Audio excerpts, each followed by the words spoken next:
Boa noite, cá estou eu com Poder e Política.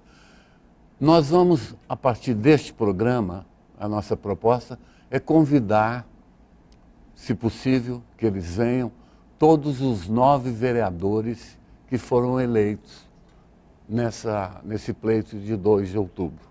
Foram 9 dos 15, apenas 6 conseguiram permanecer e houve uma troca de 9 vereadores.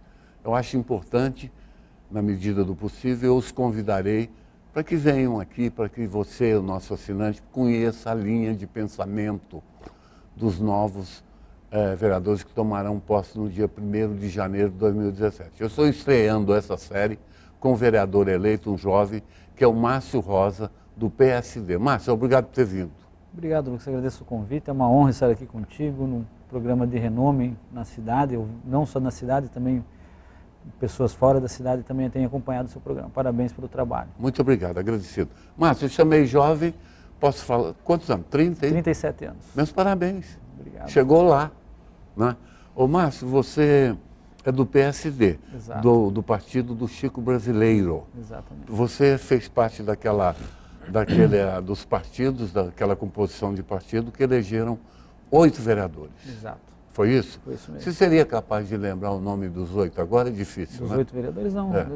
João PSD Miranda. Mesmo fez? PSD fez o João Miranda, a Inês da Saúde, Inês Wenzel, né? Sim. Eu. Nós tivemos o protetor Jorge, pelo PTB, o Rogério Quadros, pelo PTB também. Tivemos o Rudinei, pelo PEN. Tivemos o Queiroga, pelo Democratas. E o Jefferson Bryan, que é do PRB, exatamente. Foram 8, então. 8 vereadores.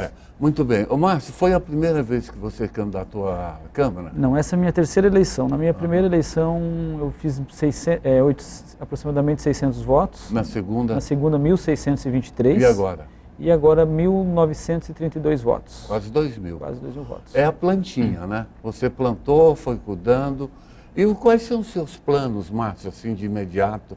Assim que se assumiu, o que você tem na cabeça lá para o Legislativo de Foz? Então, Lucas, a gente vem de uma história de trabalho, né? Nós temos um compromisso maior do que algo pessoal, um compromisso coletivo, público, com toda a sociedade. Eu venho de uma história de, se me permitir, se eu puder só dar uma contextualizada. Fique à vontade. Eu já fui militante de Grêmio Estudantil do Colégio Barão do Rio Branco, aqui na cidade.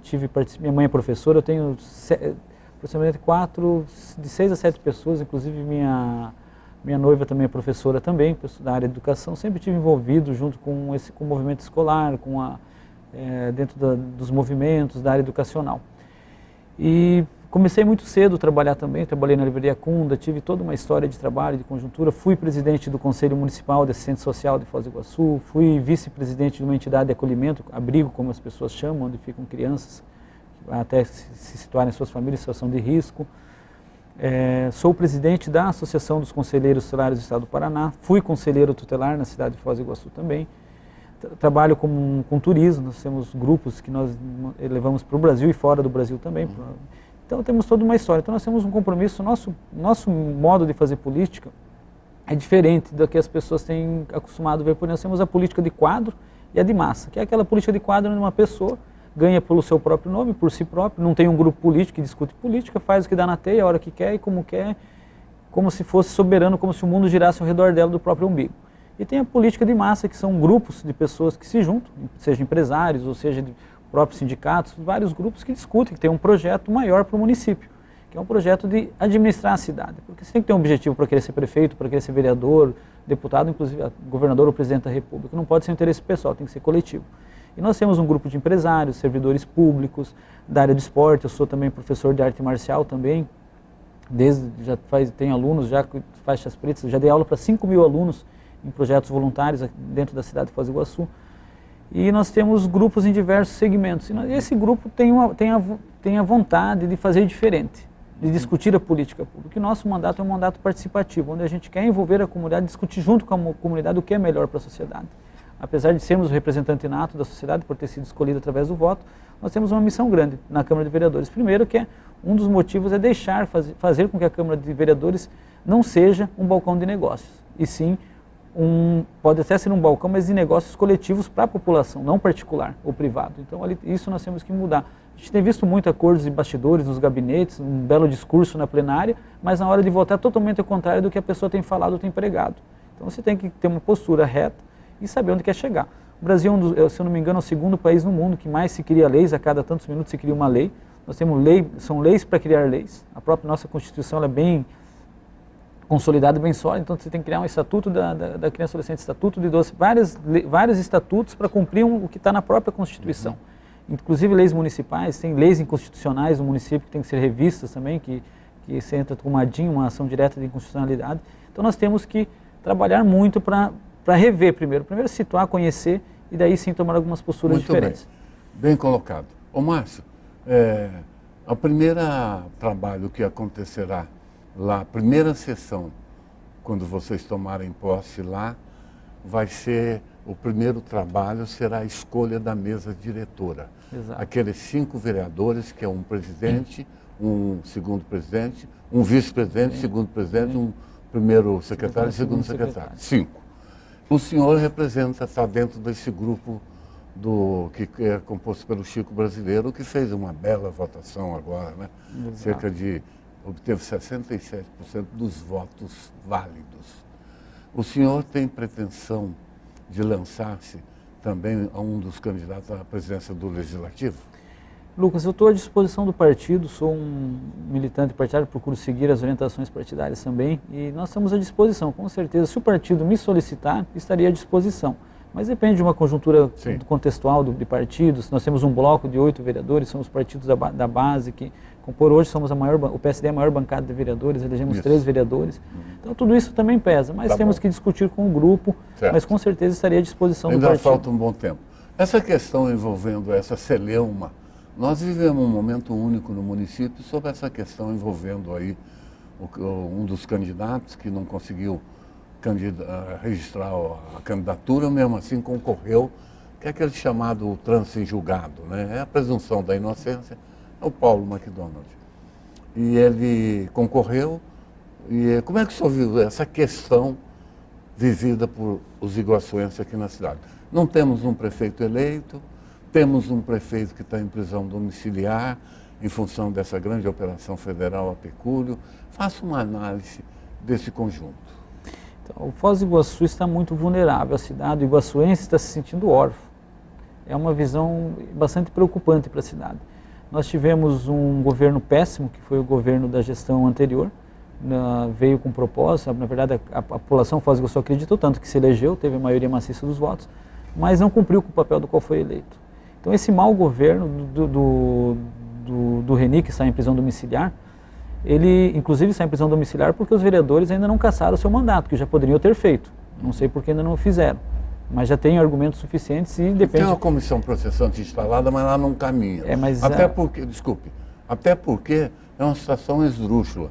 O presidente da comissão processante acabou de sair da cadeia, o Zé Carlos. Então, é realmente uma situação esdrúxula. Mas, enfim, prossiga. Então, nesse contexto da prisão domiciliar, o prefeito preso, o ex-prefeito, o Paulo McDonald, que foi citado, ele se tornou um excelente administrador. Não que tenha sido o melhor prefeito de Foz. Teve suas qualidades, mas a má administração do Reni foi o maior cabo eleitoral para que isso acontecesse. Nós tivemos a situação jurídica dele, do Paulo, ele teve...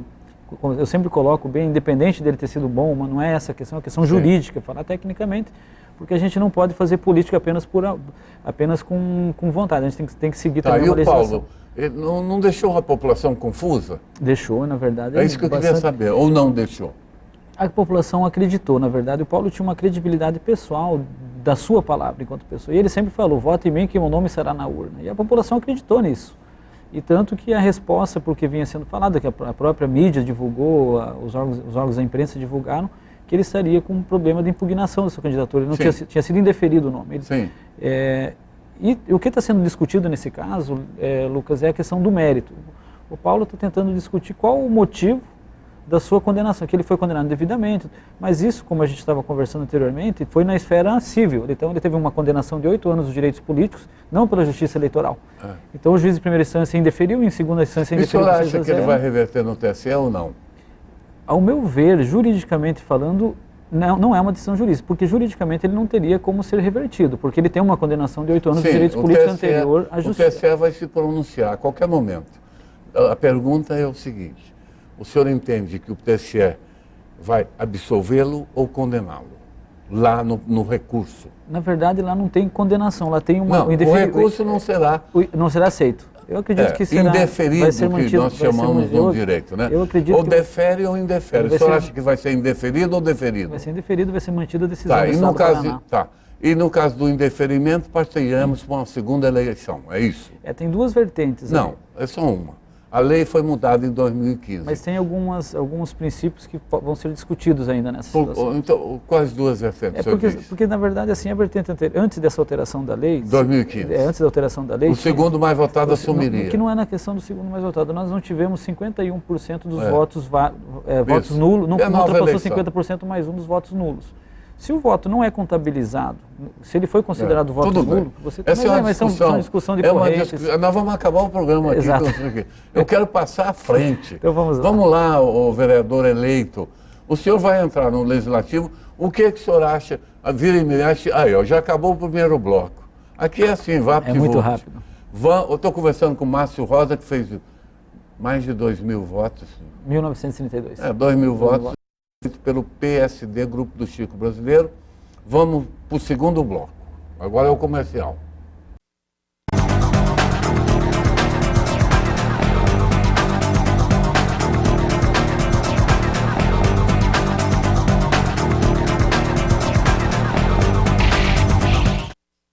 De volta com o Márcio Rosa. Márcio, fale um pouquinho rapidamente sobre essa questão do coeficiente eleitoral.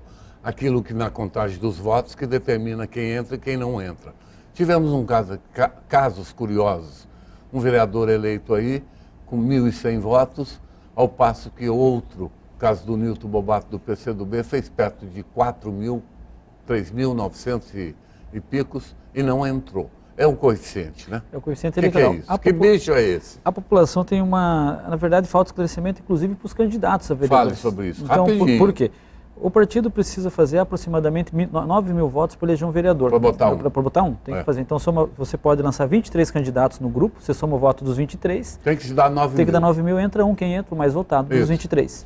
Se eu for candidato, fizer 5.000 votos não entra ninguém. E os outros candidatos não derem conta, ou não tiver outros candidatos, eu não vou ser vereador. Foi isso que aconteceu com o PCdoB. Com o Nilton Bobato, o PMDB não fechou os 9.000, não elegeu ninguém, o PV não fechou ninguém. O PV foi um fracasso nas urnas, fez 4.000 votos, saiu com chapa pura. Vamos fazer uma análise. Se o Vitorace, se o Irineu Ribeiro não tivesse corrido com a ata, esse negócio de correr com a ata aqui é engraçado, né? Diz que o Irineu lá na Assembleia, lá na chamada Assembleia, que é soberana, que naquele momento é que o partido decide quem vai ser candidato ou não. O Irineu não botou o nomezinho do Vitorace. E aí, bafafá, o Irineu, quer saber de uma coisa? Eu sou o presidente do partido. Botou a ata debaixo do braço e foi embora. O PV fez 4.000 votos no todo. Isso vale dizer que se o Vitorace tivesse saído candidato, ele não se elegeria. Não teria fechado a legenda. Concorda? Mesmo porque ele não... A tendência, ele não tinha uma tendência de uma projeção de 4.000 votos, não seria vereador. Ô, Márcio, então essa é a questão. Na verdade, o Irineu fez um favor para o Vitorace de não deixar ele ser candidato, porque se ele disputar uma eleição, ele não ia conseguir exatamente. Exato. Favoreceu-o indiretamente.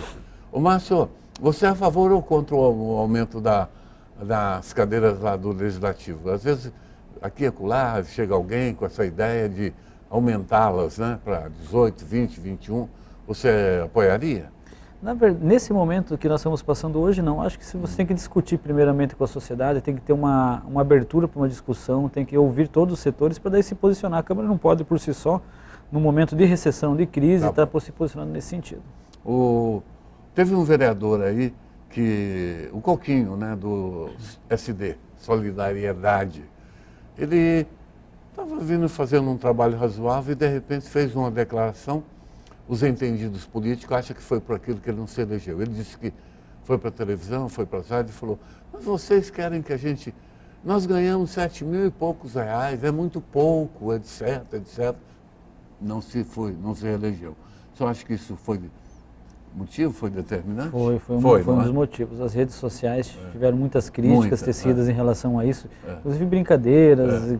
O Face não é brincadeira, né? O Facebook, o WhatsApp tomaram umas proporções imensas Muito grande, e decidiram essa eleição. Você sabe que lá em Curitiba, virou a eleição em Curitiba por causa de uma frase mal colocada do Greca. O Greca também estava disparado na frente, estava cotado para vencer no primeiro turno.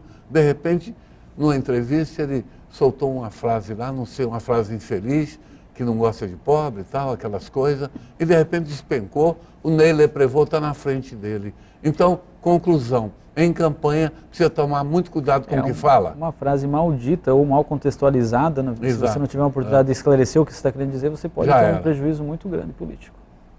Não político, porque a sociedade vai entender aquilo que ela está ouvindo. Você tem que ser claro na fala. O senhor pertenceu ao Conselho Tutelar aqui na fronteira. Hoje tem 3 conselhos. Dois conselhos. Nós temos muito problema aqui de criança fora da escola, temos problema de criança vendendo doce nas ruas, ou não temos? Existe, inclusive por causa da fronteira, que tem não só crianças do Brasil, como oriundas dos outros países também, passam pela ponte. Até, Lucas, quando eu era conselheiro tutelar, para ser bem rápido também nesse sentido, fazer uma retrospectiva, 3.000 vagas em creches abertas com termo de ajuste de conduta com o Ministério Público. Partiu de uma ação civil pública, uma denúncia do Conselho Tutelar quando eu era conselheiro. Muito bem. O Centro de Escola Bairro Três Lagoas foi feito e não tinha acessibilidade porque as atividades pedagógicas eram no 2º e no 3º piso. Nós entramos com uma denúncia no Ministério Público, conseguimos um elevador para aquele prédio. Um prédio novo, você cobra das empresas privadas, mas o próprio Poder Executivo não o faz quando tem que fazer. Fechamento da escola João 23, tinha uma proposta de fechar a escola, que é um patrimônio histórico, e tinha 500 alunos. Entramos com uma ação no Ministério Público, foi notificado o município, recuou. Então nós tivemos muitas conquistas enquanto conselheiros tutelares. Ampliação das vagas dentro do Hospital Municipal para recuperação de dependentes químicos. Ainda existe gargalos, existe, mas essa culpa não pode ser responsabilizada o Conselho Tutelar simplesmente por si só. Porque o executor das políticas públicas é o Poder Executivo. O gestor. É o gestor. Então tem uma falha do gestor, o Conselho é um fiscalizador. O Conselho é um braço, né? Ele não é subordinado ao gestor municipal, nem ao Ministério Público, nem ao Judiciário. Ele é um órgão independente que fiscaliza a execução das políticas públicas. O Conselho se reporta a quem, afinal? Ele é um órgão autônomo. Não se reporta a ninguém? Não, ele é autônomo. Ele tem independência nas suas decisões. Nem ao Judiciário, nem ao MP, nem ao Executivo? Eles andam juntos, ele é vinculado ao Executivo, que são de subsídios. Cada eleição é quantos anos? 2? 4 anos. Nossa, não é muito tempo? Para o Conselho não, é necessário. 4 anos? É que você... Hoje em dia quase um mandato de um vereador. É porque você tem a premissa da continuidade dos atendimentos. Senão você Cada conselho tem quantos membros? 5 membros. Então nós temos 10 conselheiros na região. A verba que mantém essa estrutura vem de onde? É do município. Falta? Aqui que o Olavo deve faltar, sempre né? tem algumas dificuldades, tem alguns gargalos. O Conselho Tutelar hoje fica ali perto do Capitão Bar, ali do lado, não é? Não, ele está do lado da Tropicana, na Travessa Júlio Paz, e o outro no antigo prédio da KLP. Lembrando que quando a gente era conselheiro, nós entramos também com uma ação civil pública contra o município e ganhamos o 2º conselho tutelar na justiça, porque Foz só tinha um conselho. E o Conselho Nacional diz que a cada 100.000 habitantes tem que ter um conselho tutelar. Aqui então nós estamos caminhando para ter a necessidade de 3. Exatamente, é o que diz o Conanda, né? A cada 100.000, Mas nós tivemos um caso aqui, meio que, eu vou voltar a esse assunto, quero sua análise, a questão da Pecúria, a Operação Pecúria, né? Todos os dias está tendo audiência, agora é a fase das testemunhas de defesa. Depois vem os réus. Como é que o senhor viu essa Operação Pecúria? Eu vi como, para a população, uma vitória e uma vergonha para quem estava dentro da administração e quem fez parte dessa quadrilha que se formou, institucionalizada, para poder roubar o povo. Na verdade, foi um roubo criminoso, um descaso total, inclusive certeza de impunidade. Quem estava fazendo acreditava tanto na impunidade, por alguns supostos acordos que existiriam, mas não teve esses acordos. Então a sociedade ganhou com isso. Eu acho que tem muita gente ainda, tem muita coisa para acontecer. Agora eu vi que 9 vereadores foram indiciados na Pecúria, na delação, na última delação que teve. Então eu acredito que tem muita água para rolar ainda. Precisa fazer um registro aqui, me permite? Porque eu falo muito aqui também. Eu estou te chamando a palavra. Tem gente que fala, Lucas, você não deixa o convidado falar. Hoje eu acordei de manhã e fui fazer minhas coisas e me deparei com uma manchete de capa do principal jornal. Manchete de capa, letras garrafais. Estava escrito lá: sai, a PF tem a relação de 9 vereadores que compõem, tem a lista dos vereadores que recebia mensalinho. Na capa.